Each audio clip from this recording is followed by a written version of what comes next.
Mr. Meier, now could you tell us about how were you involved in the UFO? You see, that's a very long story. Yes. It begins at 1942 in my birth town called Villach. There, on a nice day, a summer day, I had something seen like a flash out of the sky. Was it night? No, it was like a silvery flash. And a piece of a second later, that flash came very near, very close to my father and me. We were staying behind the house. How old were you? 5 years old. Uh-huh. And then I had seen it isn't a flash, it was a very, very big disc. And from that time I got some contacts on telepathic way, and about that I was afraid. And I was running to our village priest to ask them what's happened with them, because I was thinking I will come crazy or foolish. And then he told me what's happened about telepathy. And I got into my head something like a voice who was teaching me on several things. And what they told me, I shall not be afraid. And then some time later, month later, I saw a second ship when I was far outside from our village. Then it came down, set on the ground, and then came out a very, very old man. I was thinking about 90, 95 years old. And he took me into his bow, metal bow. It was a spaceship, and took me up about 70 kilometers over the earth for several hours. And that was the real first contact I got. How did you feel? I mean, how did you get telepathy? You see, if I have to explain that, it's somehow difficult. It was like a knowing, and at the same time like a voice. Voice could hear in your head. Yeah, but not on that way how I can hear you if you speak now with me. It was something else, but I don't can explain it. And what did he say to you? They told me, or he told me, that man, I was thinking about him like that he is looking like a patriarch. And he told me that he is coming from very far in the universe, from other sun systems, from other stars. And that they will bring here some wisdom to teach the people here on earth for a good natural life, humanity, friendship, love and everything. And then that contact with that old man was going on for 11 years. After that time he left. And what was the name of the old man? His name was Svat. So what about the first contact? I mean, the old man. Yeah. He belongs to the Pleiadian. Pleiadian. Yeah. And why he stopped to coming here? The Svat, you mean? Right. Just a year ago, I came to know that he, at that time, when he was gone for all the time, that he died. Oh, I see. And then 3 hours later I got another voice in my head from a girl, and there too I got then a contact, and two that was going on for other 11 years, up to the year 1964. Ascot would become Billy's primary contact as he traveled throughout the Middle East. Although she is depicted here in this rare photograph, Meier has released very little information concerning the 11-year training period that preceded the Pleiadian contacts. To get that picture, I had to ask, and I got the permission to shot them because she didn't return to Earth. Mm-hmm. If they stay here, it's impossible to get the picture from them. I see. They don't want you shot any picture from them if they stay and are working here on Earth. The Meier family photo album contains numerous old but clear stills that were taken in India of luminous balls. These unusual objects dotted the night skies with brilliant bursts of concentrated light. Some were taken during daylight hours, such as this one with a person in the foreground and 8 double-sphere objects flying over the New Delhi railway station. One of the most spectacular photos shows a disc-shaped craft hovering over the Ashoka ashram. Billy reported that this was Ascot's ship. Mm-hmm. And then the contact stopped for the third 11 years, and then it started again by the 29th of January 1975. The people from today, what I have contact with them from the Pleiades, is Semjase. Mm-hmm. She was the first girl who came when I got the first contact. And are they coming from their one planet, or they're coming They from call their planet by the name Erra. Mm-hmm. And it belongs to the star picture of Pleiades. Mm-hmm. It's about 500 light years from the Earth. Oh. In the big star picture of the Taurus. Billy explained that in the beginning, the primary reason for the contacts was simply to take the clearest photographs ever seen of IFOs, identified flying objects. How could you, take those photos? That's a very funny thing. I have my film camera, my photo camera. Yes. If I go outside, the most of the time I carry them with me, mm-hmm. but I never can get a picture if I not get the order to shot one. Mm. If I can get the picture only by an order of the Pleiadians, and then I will get a real good picture. Did they tell you a reason why they order to take a picture?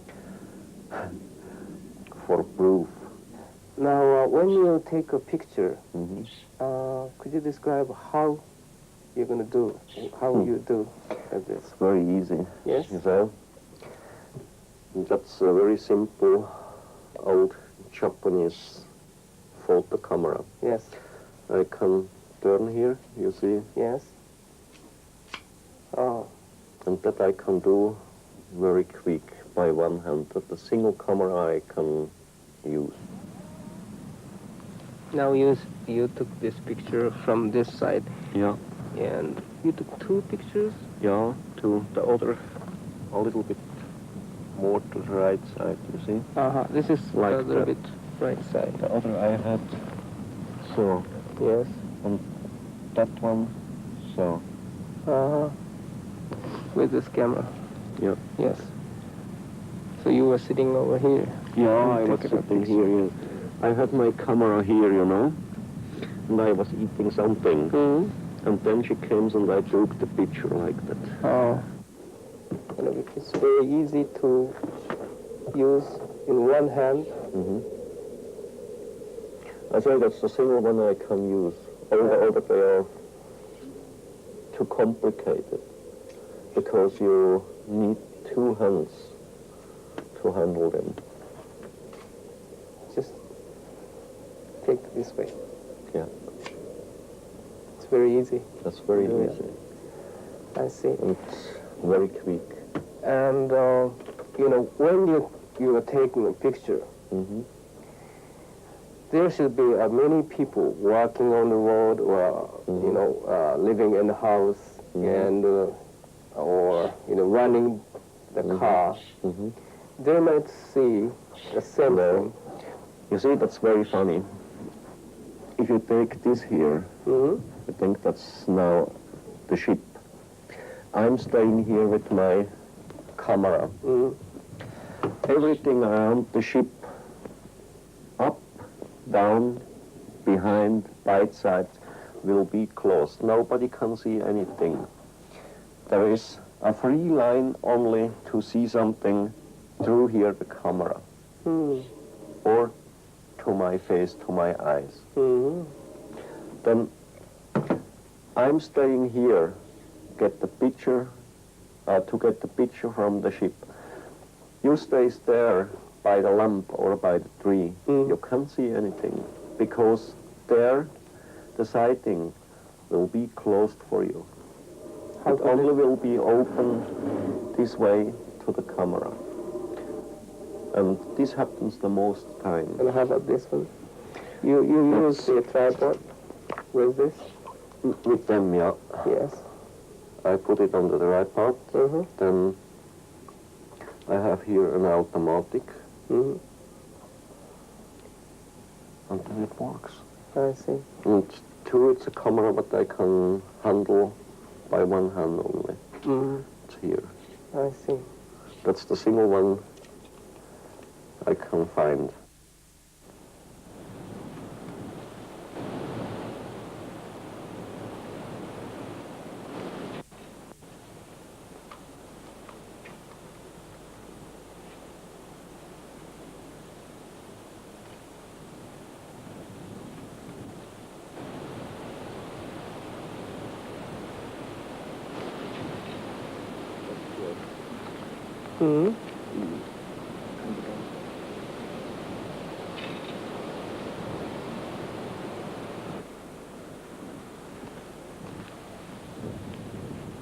And at that time, when was it?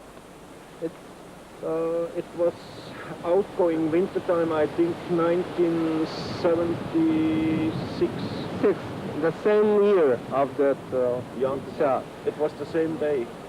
Same day? Yeah. And how the saucer coming? We have got to go there to the front to tell you. You see there behind the mountain, Yes. about a third part from here to the mountain. Yes. The ship was moving from the left side to the right side. And right side, left side, right side, always on that way. Yes.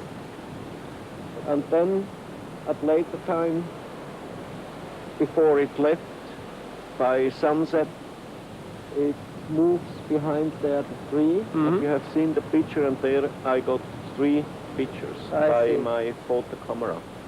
So how many hours altogether from the beginning? Altogether, I've been here up for about 2 hours. 2 hours? Yeah. How many pictures did you take?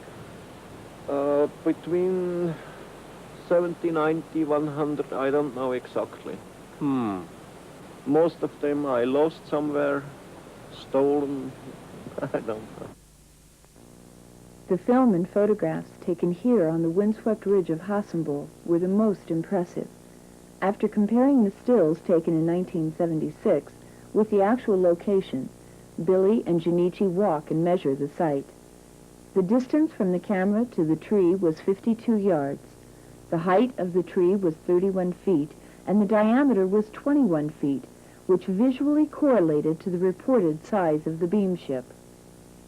When was going down the sun, also by the sunset, it moves here behind, few meters behind the tree, and then I got here 3 pictures. Oh. And the sun was somewhere there behind over the horizon. And how many minutes it stayed here? Oh, this was maybe 20 seconds, 30 seconds, not more. And in that time I got these 3 pictures. It was maybe, I don't know exactly, maybe 5 meters behind, 3 meters behind, I don't know. And when was it? This one? That was 1976, I think. 76. Yeah. Should be autumn. It was evening time. But the time I don't remember exactly. But I think it's a very huge one, like this. And where was the UFO, the saucer? About 3 to 5 meters here Somewhere behind here, the tree. yes. Yeah, somewhere here up. Oh.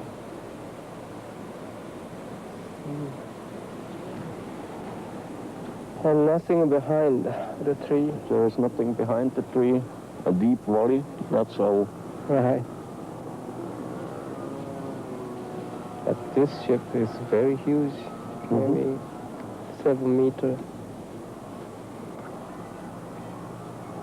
7 meter across.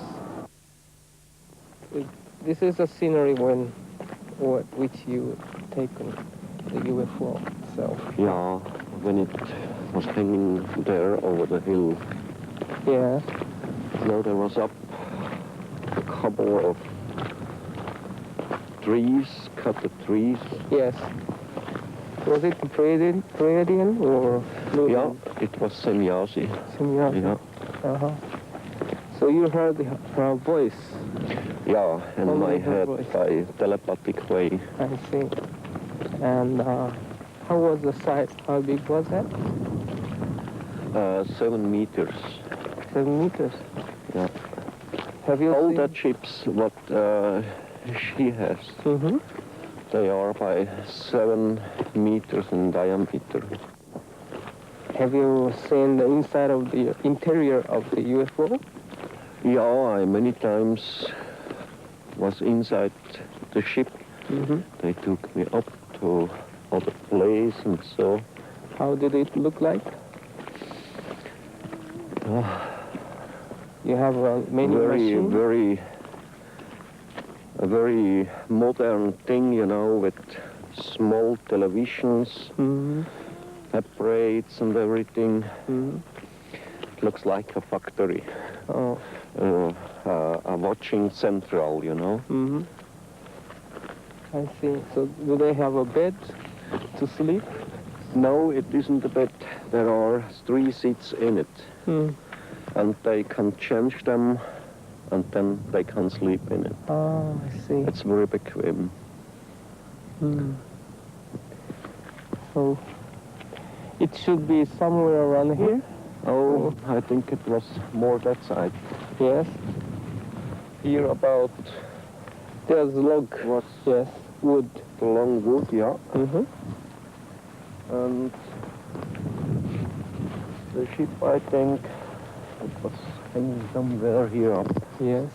Between here and there. Between here and there, yeah. Yes.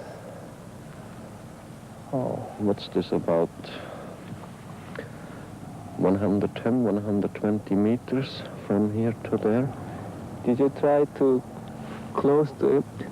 Did you try to walk down too close to the UFO? No, you see, if I take pictures, they always tell me you have to stay there. Oh. We will be here and you have to be there. Ah, I see. I can't go so close to get some special things on the picture, you know. It doesn't allow it. Oh. Months earlier, 3 35mm stills had been extensively analyzed. This one was coded the woodpile scene and had been examined by Neil Davis, a physicist and aerospace engineer. He tested them with a microdensitometer and determined that the analysis of the separations did not reveal any details that would cast doubt on their authenticity. The conclusion of his report states, "Nothing was found in the examination that would cause me to believe the object in this photograph is anything other than a large object photographed some distance from the camera." The photographs were not the only physical evidence undergoing detailed scrutiny. Marcel Vogel, a senior scientist and chemist with IBM, had been carefully analyzing the tiny metal fragments Semjase had given Billy. Metallurgical analysis had revealed the presence of the rare earth element thulium, but it was through the lens of a scanning electron microscope that Vogel made his most amazing discoveries. I could not explain the type of material that I have and its discreteness by any known combination of materials. I could not put it together myself as a scientist. If I were to take these combinations and put it into a furnace, melt it, then pour it out and pull a little ingot, I would see all of these elements present there in any one area. But I don't. I see this discrete bits of material. Now, it can only happen by some form of a cold fusion process where you have the elements present and you fuse them together so they still maintain their identity, but they interpenetrate into one another. It's also a challenge because I showed it to one of my friends who was a metallurgist, and he shook his head. He said, "I don't see how it can be put together." And that's the way we are right now. And I think it's important that those of us who are in the scientific world sit down and do some serious study on these things instead of putting it off as figments of people's imagination. Could I say this material is extraterrestrial? It doesn't look like anything that we've made here. At this moment, I would feel very much inclined to accept what was given to me as being true. I see. I respect the people I've met so far, their integrity, their willingness to work. Mr. Della Tosa in his work on photography, and Mr. Stevens, the way he has done his best to give me specimens.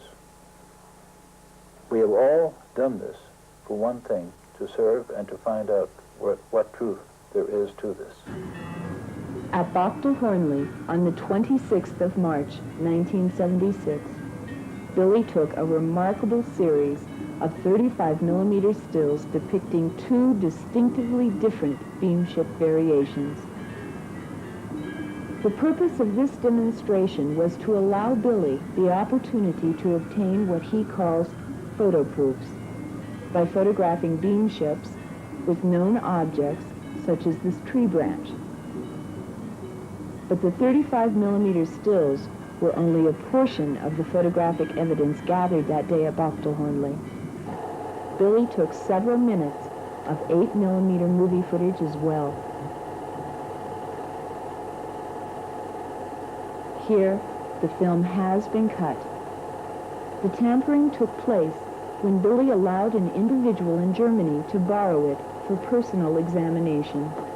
Irregardless, this footage was extraordinary because it offered a rare glimpse of a Variation 3 beamship and two remote-controlled scout ships, all in the same scene. The bobbing is due to the craft riding the waves of the Earth's magnetic surface, very much like that of a boat on the waves of an ocean. One of the stills taken at Bochtel Hornley would undergo computer enhancement, allowing the opportunity to study the intricate details of this beamship. In June of 1975, at Berg Rumlikon, Billy took over 75 stills of this Variation 2 ship. The sun can clearly be seen reflecting off the craft's metallic skin. And once again, Billy had his movie camera. How about this? Is this the same one, same day? The same day. That's all the same film. That's the first place in Rumlikon we was yesterday. And here the ship is jumping away. There the film isn't cut on that place when the ship jumps away. It's nearly the speed of light and you can't see anything. It is here and it goes. Japanese analysis of this footage would reveal, through super slow motion, that an unexplained light shift occurs 3 frames prior to the beam ship's dematerialization and rematerialization. It is believed that the craft is emitting some form of energy 3/20ths of a second prior to its disappearance or reappearance.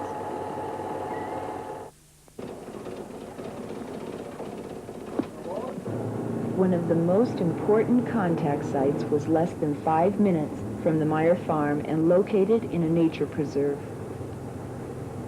Obersadeleg offered a unique look at a complete sequence of stills. These scenes, taken in the spring of 1975, were coded the Tree Line series.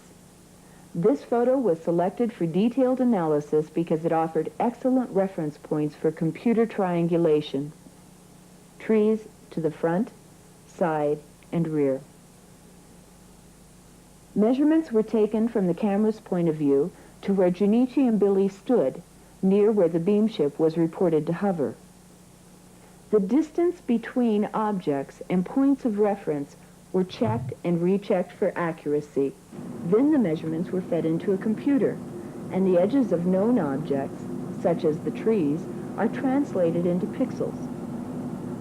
Since these measurements are known, the number of pixels in the edge of the unknown object, the craft, gives its distance.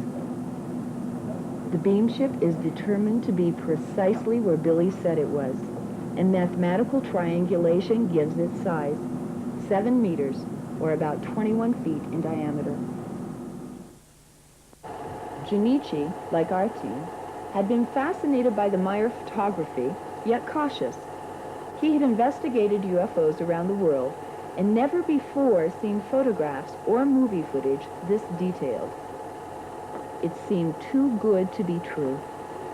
Yet when questions arose, there was always another piece of footage to stir the sense of wonder. Close examination of this footage clearly shows the craft moving behind the large tree. When the size of the beam ship is compared to that of the tree and the farmhouse, it becomes obvious that it would be impossible to suspend it with strings. In addition, the top of this enormous tree is seen to move as the craft passes over it. This movement can be attributed to the backwash of air created by the beam ship. With a full day scheduled, we left the farmhouse early to visit more contact sites. As we rounded a curve, Billy halted the Land Rover to point out his native village, Hinwil. As the cameraman began to film the valley, sounds of a small aircraft could be heard over the natural sounds of the Swiss countryside, and another mystery begins to unfold. Wanting to re-examine the site at Hassenbull, Junichi and his crew began lining up Billy's shots with the natural landmarks in the area. But as he begins the interview, the mysterious airplane returns, ruining the soundtrack and forcing a decision to move on to the next site, Schmarbuhl. After 2 hours of driving, we reached the village of Schmarbuhl. Filming had just begun when Junichi interrupted the interview. Is that And there's there's a airplane out there, a train that every time we take a picture, we take a videotape, the airplane can. always are airplanes around? No, Yeah, I don't know that. they are watching us. Once again discouraged, we traveled to Winkelried, some 50 miles to the southeast. And next one is it's somewhere from here. That's in that direction, yeah. You see here the saddle in the Yes. forests there on the horizon, Mm-hmm. and the ship a little bit more left by side. Yes. No, it was cloudy at that time. It was cloudy at that day. No, we can hear the sounds of the airplane again. Yeah. It's always the same. You see, when I got all my pictures, my films, all the times was there airplanes. Practically by every place where I shot pictures. Okay. Junichi was visibly frustrated by the uninvited intruder. Meier was obviously under surveillance, but he had been for some time. Lee remembers. And he hasn't taken any, Jim, he hasn't taken any daylight footage for 2 years. There's been several reasons to that, as we understand it. One has been the fact that 2 years ago, Billy was under heavy surveillance. We don't know who it was. All we know, there was a Volkswagen that was equipped with what appeared to be parabolic microphones, maybe some form of ground-to-ground radar, I don't know. But they followed him everywhere he went. Every time he went out for a contact, he had a shadow with him. Billy's problems actually began in 1976 with the first release of his story and some of the photos to the European press. Soon, every major magazine and newspaper featured an article on Billy Meier. These sensational press releases were responsible for bringing in hordes of well-wishers, friends, curiosity seekers, and in overall a general public seeking more information. But it also attracted the negative element. After a close call on his life, Billy armed himself and became less trusting. So finally, he just quit. They stopped having contacts in daylight hours, and they moved him up early evening, and eventually they went into the early wee hours of the morning. Herbert Runkle recalls one such event. It was near Hinwil. It was in the night, near 1 o'clock in the morning, and Billy was going to a contact, and Semjase told him that after the contact she will give a demonstration for the people, and when the contact was finished, we can see there are many other people also stay there. We can see the ship is rising out of the wood, going to the sky, stopped. It was a dark red light, and then stopped, going to the right, going to the left, and I have a camera with me, a Super 8 movie camera, and I tried to get it, the objective, but I was so nervous. Also present at the demonstration was Hans Schutzbach. He too was nervous, but he did manage to take this interesting night footage.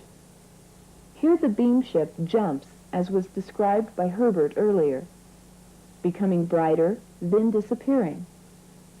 Some of the best stills taken during the demonstration belong to an Austrian man, Guido Moosberger.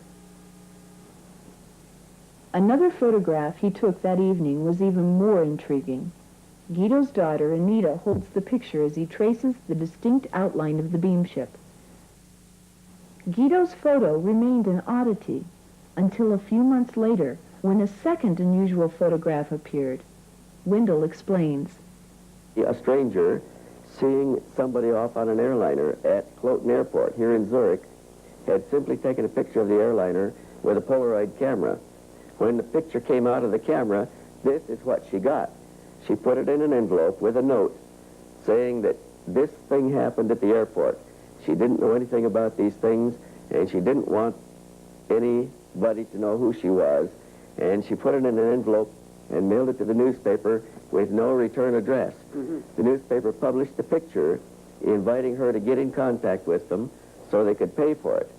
But the picture is unique because it has a similar shaped spacecraft. It has a field around it and an expanded field here. The picture was taken to a local photography shop. A man recognized it as an expert here in Zurich who looked at the picture and said he couldn't account for any way that this picture could get on this film, on Polaroid film. The lady did not remember seeing anything when she took the picture except the airplane. There were other witnesses, too. Most were disbelievers at first, until they had their own experiences. When Calliope, or Bobby as she is called, first learned of the contacts, she questioned her husband's sanity. In 76 im Juni. 45. Ist das. Today, after many personal sightings, she finds the encounters routine and feels that the Pleiadian message to mankind is far more important than the evidence. The Meier children openly discuss their sightings. They're proud of their father's contacts. Atlantis displays a painting of an object that he, his older sister Gilgamesha, and his younger brother Methuselah observed while waiting for their father to return from a contact. Und dann und er geflogen, ist es so rüber, dann wieder so, und dann ist es ausgegangen. Jacobus Birchinger works on the farm and has witnessed many things. Sie hat sich tiptop zweckgemacht. Nachdem, dass er wieder retour ist, nach 20 Stunden, das erste, was mir aufgefallen ist, als er heimgekommen ist, da hat er so einen richtig 5-tägigen Bart gehabt. Displaying an artist's sketch that illustrates one such experience, he shrugs the numerous daytime and evening events off as no big thing. Engelbert Wachter and his wife Maria were drawn to the case by a magazine article that appeared in Switzerland. Wir sind, respektive der Billy ist dann von der Semjase dirigiert worden durch Hunderte von Strössli und Wägli, bis wir in die Nähe vom eigentlichen Kontaktort gekommen sind. After tracking Billy down and spending an afternoon with him, they came away convinced of his sincerity. Later, both of them would have their own personal experiences. Elsie Moser is a school teacher living in the Zurich area. She first heard of the Meier experiences from a friend in the summer of 1976. Mm-hmm. So after you saw many things? Then, yes, not just the first time, I realized that I could see it. Mm-hmm. Then the second time too, and so I'm sure. Since early 1975, over 40 people from all different walks of life have at one time or another been part of the Meier experience. Herbert Runkel came from Munich not only to act as a translator for Junichi, but also to describe as a witness his many experiences. I come out on this place, and from this front, Billy and one woman was coming. They made a walk in the morning, and I go here, there. Oh, yeah. And then I light my cigarette and look around to this area, Mm-hmm. and then one light switch on, maybe here, yes, and it's going this way over the house, and near the antenna, it was so bright. Oh, how big Yes. was it? How? This one. Oh, Yes. how? Like a small ball. I see. And it was a quite cold light, Mm-hmm. very intensive. Yes. Uh-huh. And then the object is going away over the woods. Mm-hmm. And since going away, the light will be small, dimmed, yes. And on this time, Billy get a telepathic contact, and Semjase sends greetings to all persons on this area here. Hmm. And did you see the object itself? Or? The object itself, not clearly. It was a very intensive light, you know. Mm-hmm. It was so... I need glasses, maybe. Oh, Yes. it's all right. But the light was very concentrated. The light don't go away. It was concentrated on a point and like this. About. And did it lit up somewhere here? Nothing. No? Nothing. It was quite dark. It was brightly sky. Uh-huh. There are many stars. And it was a little bit the sunrise, you know, in summer. Did you hear noise or sound? Nothing. It was quietness. I see. Yeah.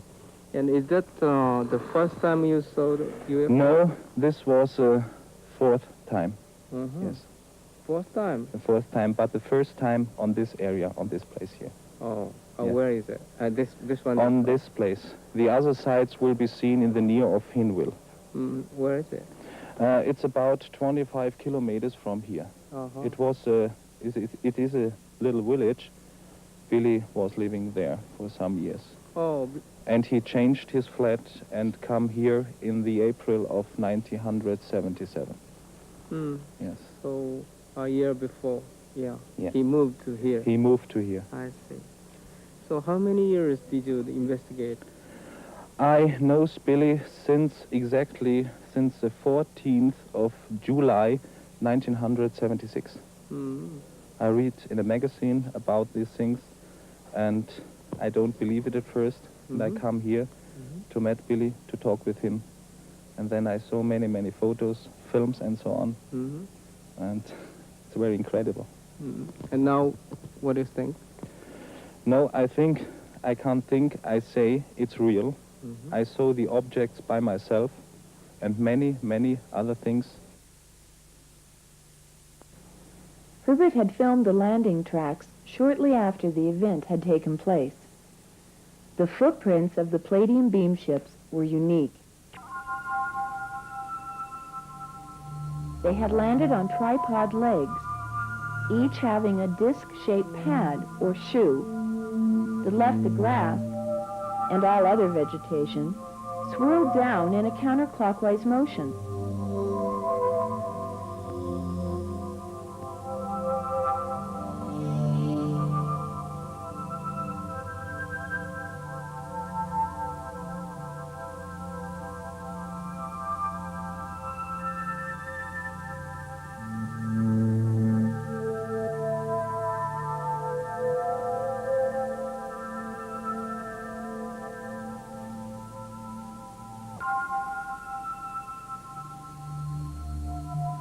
The counterclockwise print baffled the observers, including Billy, until, in a follow-up contact, Billy posed the question to Semjase, and she explained that the round surface area of the support legs also vibrate as part of the entire spaceship in a spiral-shaped anti-gravity oscillation. Each ship has 4 such vortex centers, 3 at the landing pad, and the 4th at the bottom center of the ship itself. This would explain the many single footprints observed in the snow during winter contact. At this site, which Billy recorded on 8mm movie film, the grass continued to grow in a counterclockwise motion for over 2.5 months. When asked why, Semjase explained that the anti-gravity oscillation of the beam ship is far more powerful than the normal gravitational field of planet Earth.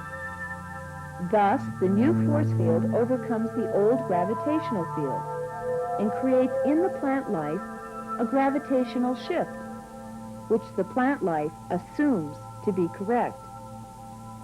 This counter-gravity force then lingers for a period of time until it becomes weakened through age, and the Earth's gravity once again can take command.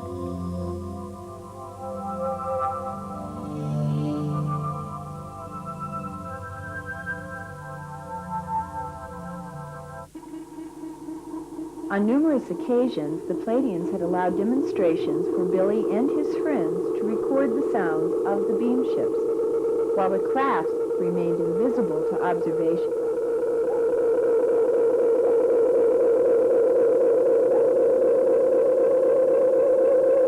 This technical phenomena first occurred at this site near Hinwil in 1975. Billy explains.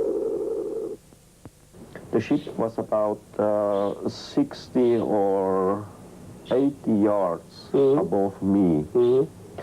And my people, my witnesses, was 116 meters away. For them, it was impossible to see the ship.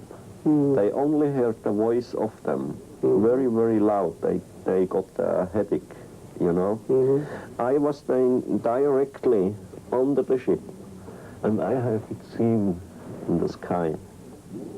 How could they do it? I don't know. They have some invisible net. This invisible net may have been responsible for Billy's numerous disappearances during contacts. Jacobus and Herbert recount one of their experiences that took place in the summer of '77. He disappeared out there. Then we listen the sound of the ship in this area.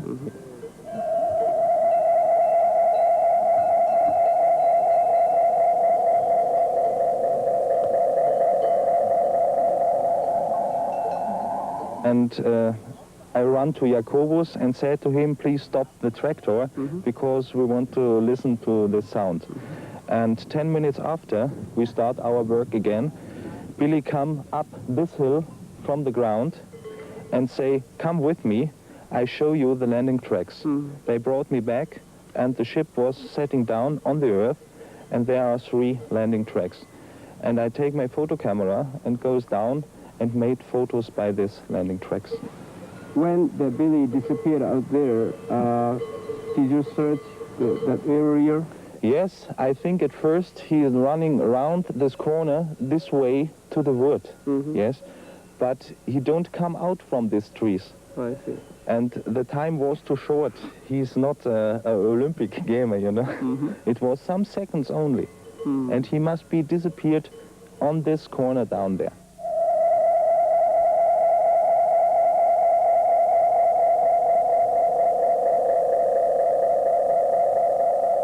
Over a dozen witnesses, including members of Billy's family, have confirmed similar experiences. Elsie Moser recalls, a few friends of us went inside the house, and then there came along a star. Billy got up from his chair and walked over the place and watched that little star, and I went too, and then that little star moved like this, and suddenly it grows to a big light, and off it went away.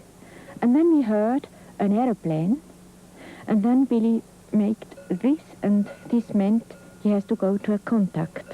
Then he put his shoes on and went outside here along this little road.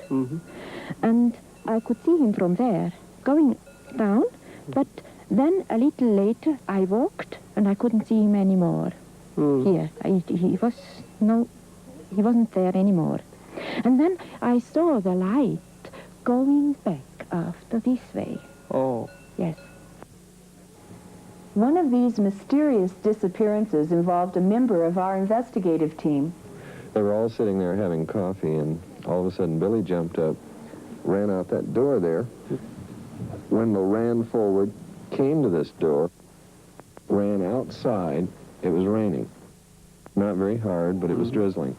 Looked to his right, looked to his left. No Billy, nothing. Oh, he went out. He disappeared.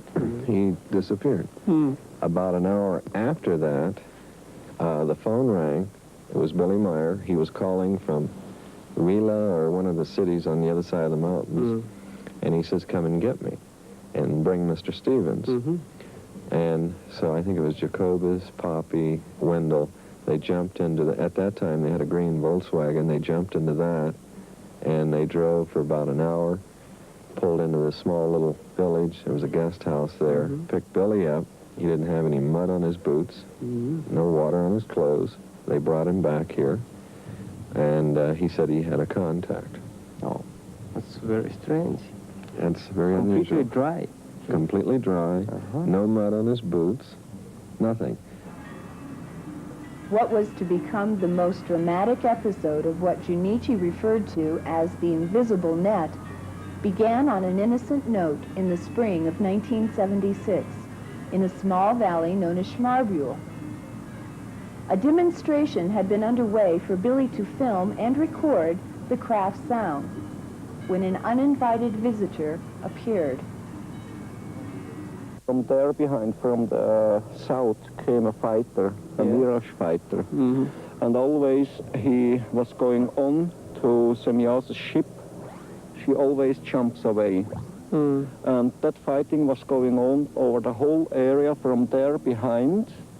But always if the fighter comes near her, 100, 150 yards, then she jumps away. And after 20 minutes, she left. She was gone, and the fighter too left then. And I was staying here and took pictures.